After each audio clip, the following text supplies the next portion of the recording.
Chapter 65 of Middlemarch by George Eliot. Recording by Margaret Espaillat. One of us two must bowen, doubtless, and sith a man is more reasonable than woman is, ye men most be sufferable. Chaucer, Canterbury Tales. The bias of human nature to be slow in correspondence triumphs even over the present quickening in the general pace of things. What wonder, then, that in 1832 old Sir Godwin Lydgate was slow to write a letter which was of consequence to others rather than to himself? Nearly 3 weeks in the new year were gone, and Rosamond, awaiting an answer to her winning appeal, was every day disappointed. Lydgate, in total ignorance of her expectations, was seeing the bills come in, and feeling that Dover's use of his advantage over other creditors was imminent. He had never mentioned to Rosamond his brooding purpose of going to Quallingham. He did not want to admit what would appear to her a concession to her wishes after indignant refusal until the last moment, but he was really expecting to set off soon. A slice of the railway would enable him to manage the whole journey and back in 4 days. But one morning after Lydgate had gone out, a letter came addressed to him, which Rosamond saw clearly to be from Sir Godwin. She was full of hope. Perhaps there might be a particular note to her enclosed, but Lydgate was naturally addressed on the question of money or other aid, and the fact that he was written to, nay, the very delay in writing at all, seemed to certify that the answer was thoroughly compliant. She was too much excited by these thoughts to do anything but light stitching in a warm corner of the dining-room, with the outside of this momentous letter lying on the table before her. About 12 she heard her husband's step in the passage, and tripping to open the door, she said in her lightest tones, "Tertius, come in here. Here is a letter for you." "Ah," he said, not taking off his hat, but turning her round within his arm to walk towards the spot where the letter lay. "My Uncle Godwin!" he exclaimed, while Rosamond reseated herself and watched him as he opened the letter. She had expected him to be surprised. While Lydgate's eyes glanced rapidly over the brief letter, she saw his face, usually of a pale brown, taking on a dry whiteness.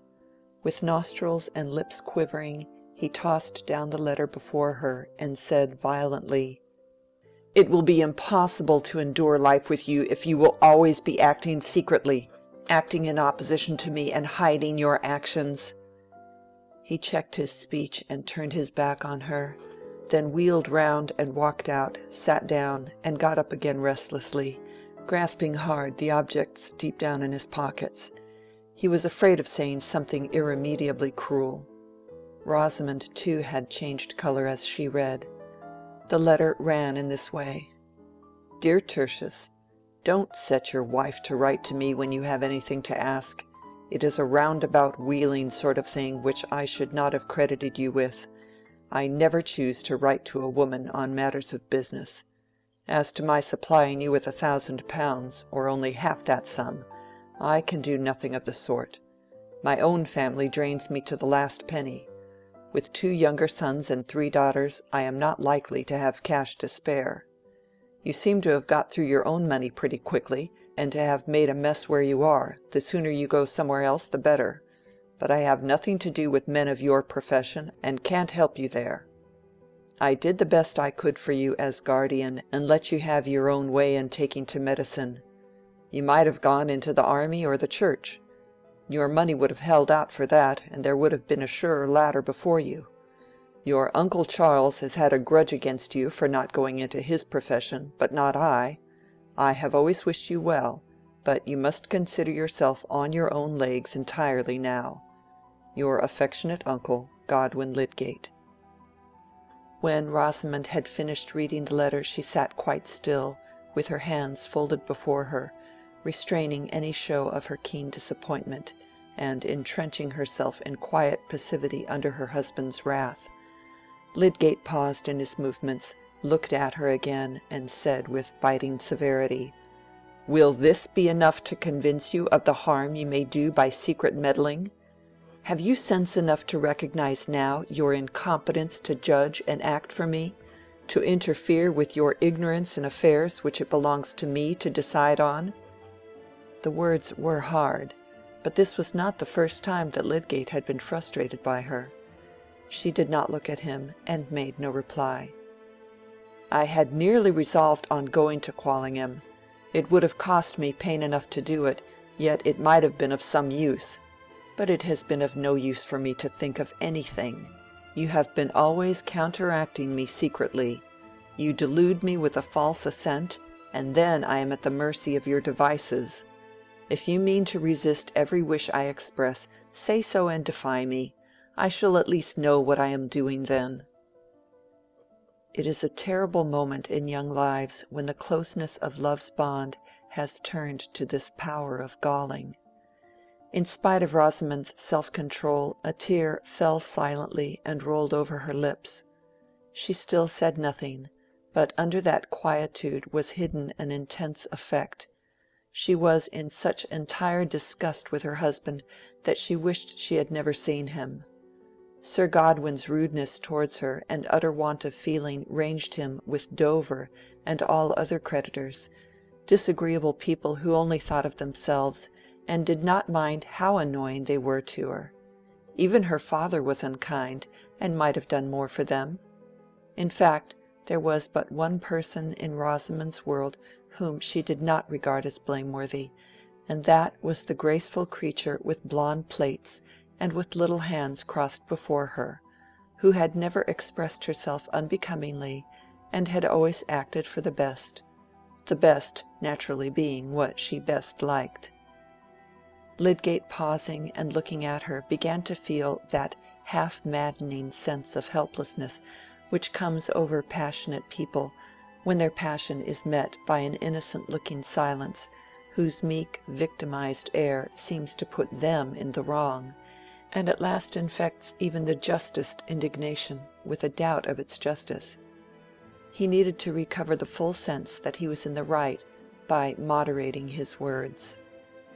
"Can you not see, Rosamond," he began again, trying to be simply grave and not bitter, "that nothing can be so fatal as a want of openness and confidence between us?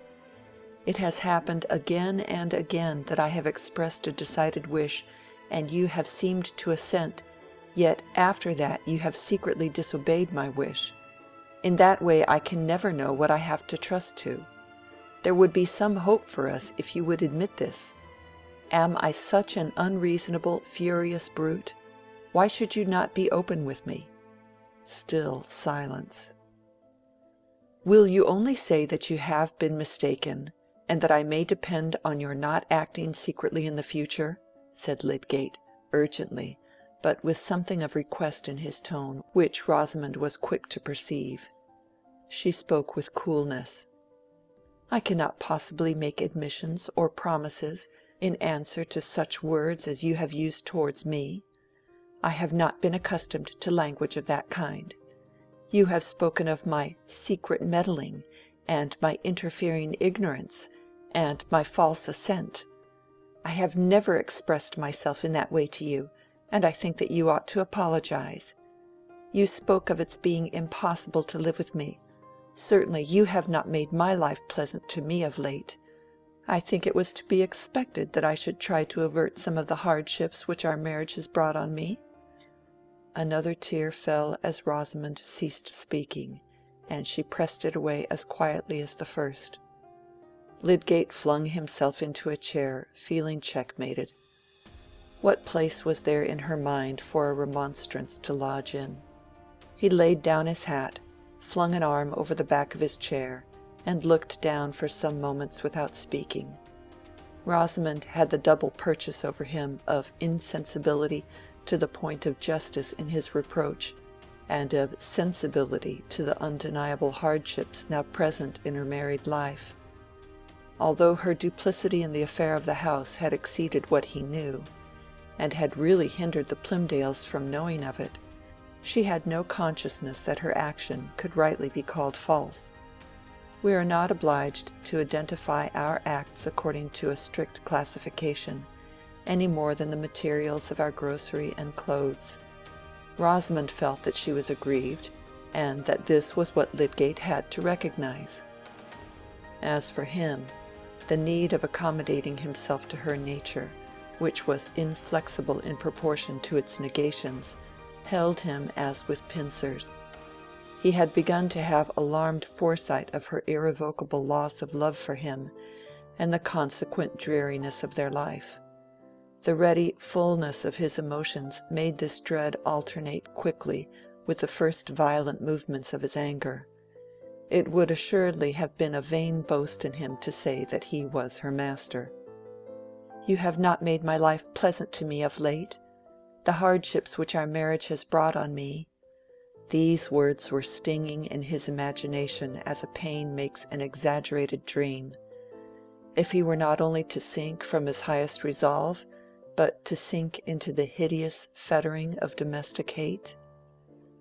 "Rosamond," he said, turning his eyes on her with a melancholy look, "you should allow for a man's words when he is disappointed and provoked.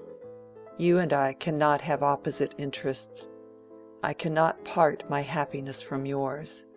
If I am angry with you, it is that you seem not to see how any concealment divides us. How could I wish to make anything hard to you either by my words or conduct? When I hurt you, I hurt a part of my own life. I should never be angry with you if you would be quite open with me."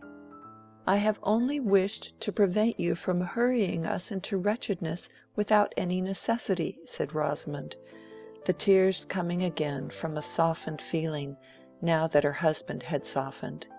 "It is so very hard to be disgraced here among all the people we know, and to live in such a miserable way.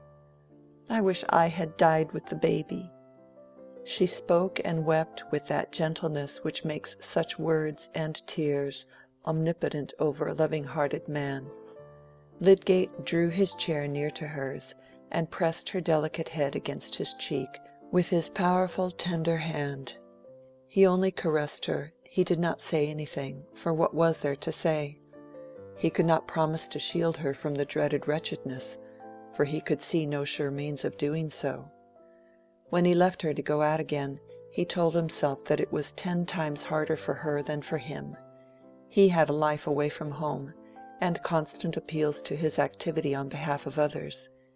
He wished to excuse everything in her if he could, but it was inevitable that in that excusing mood he should think of her as if she were an animal of another and feebler species. Nevertheless, she had mastered him. End of chapter 65.